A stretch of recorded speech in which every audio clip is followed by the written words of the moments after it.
Subsistence fishing and hunting is central to life in Alaska. Indigenous communities have relied upon the traditional harvest of wild foods for thousands of years and have passed this way of life down through generations. Subsistence culture has also become important to many non-native Alaskans, particularly in rural Alaska. It's part of the fabric of life here, but getting involved in Alaska's subsistence regulations can be daunting. That's where the Federal Subsistence Board comes in.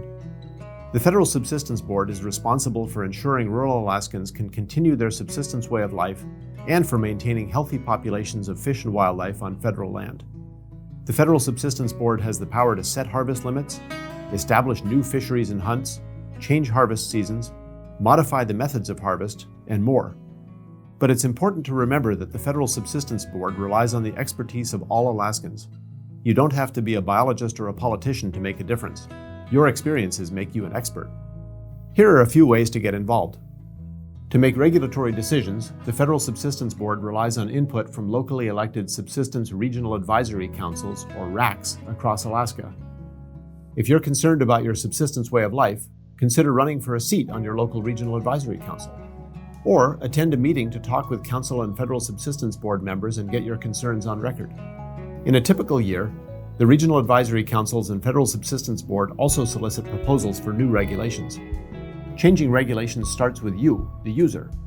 Anyone can submit a proposal, including tribes, businesses, nonprofits, and you. The Federal Subsistence Board considers proposals for changes to fishing regulations in even-numbered years and changes to wildlife regulations in odd-numbered years. If you are concerned about issues that impact your community's ability to harvest, submit a proposal for the Federal Subsistence Board's consideration. After all the proposals have been received, they're internally analyzed and reviewed prior to being made available to the public for review.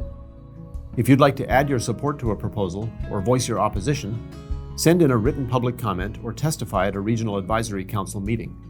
Or better yet, provide testimony directly to the Federal Subsistence Board. Anyone can testify at the meetings, and speaking in front of the Federal Subsistence Board can be a powerful way to get involved. While the Federal Subsistence Board makes the final decision on whether proposals become regulations, public input is critical. By becoming involved in the process, you can help ensure the consideration of traditional and local knowledge. All Alaskans are invited to participate, and adding your voice to the public process can make a real difference for your harvesting practices.